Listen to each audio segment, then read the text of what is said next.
Climate change is the punching bag of world politics. It is the footnote of every joint diplomatic statement. Think about it. When rivals cannot find common ground, what do? They talk about climate instead. That's what the United States and China are doing. They can't agree on anything, so they're discussing climate change. Same for Russia. Vladimir Putin attended Joe Biden's climate summit, but he's silent on a proposed one-on-one meeting. What we are saying is very simple. Politicians love to call themselves allies of nature. But can they unite to deal with climate change? And we ask this because their track record is not impressive. Look at the Wuhan virus pandemic.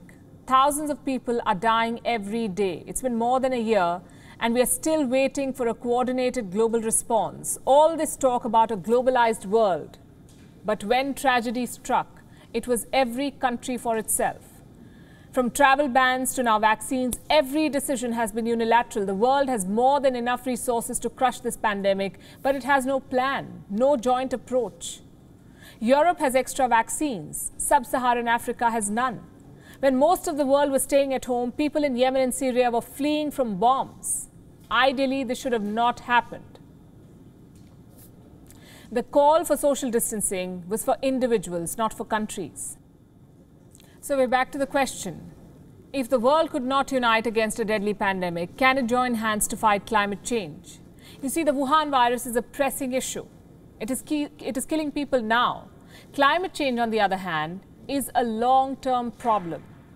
And we know how much politicians love the back burner.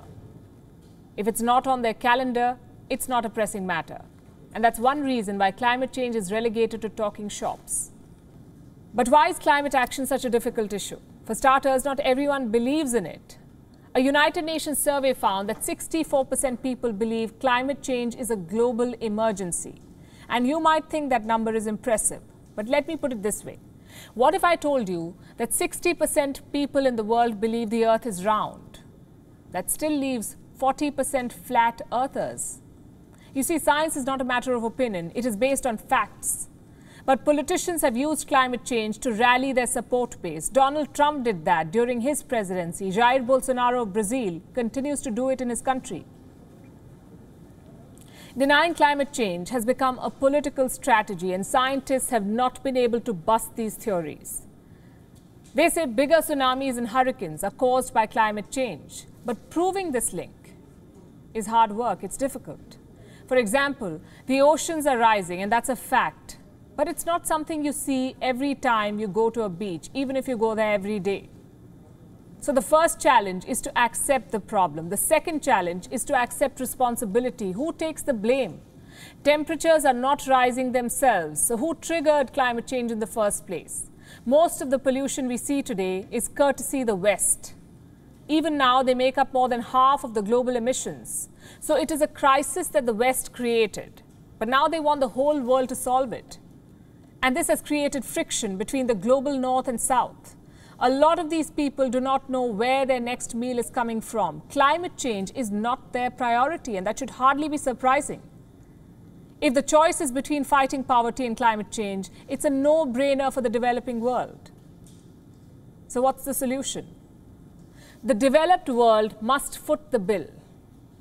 They must transfer technology to developing nations. This was the spirit of the 1992 Rio Declaration. It called for common but differentiated responsibilities. Is the West doing that? It isn't. Instead of transferring technology and money, it is outsourcing its pollution to the global South and then telling these countries to set up better targets. This is never going to work. Now, there's no denying that our modern lifestyle is part of the problem. We prefer cars to walking or biking. We pack most of our groceries in polythene instead of paper. And these may appear small, but imagine 7 billion people doing the same day after day. It adds up to a big problem. Here's something that we must know. Climate change is unlike any challenge humanity has faced, because unlike pandemics and wars, here we have a warning. We have time to prepare for the impending disaster, but we are not exactly making good use of it. We are arguing and grandstanding instead of acting. Let me end with this observation. With masks and vaccines, we can beat the Wuhan virus, but when the oceans rise, there is going to be no fix. When the air becomes unbreathable, masks will not work. So it's time for world leaders to pull up their socks. We have had more than enough climate summits. What we need now is concrete legal action.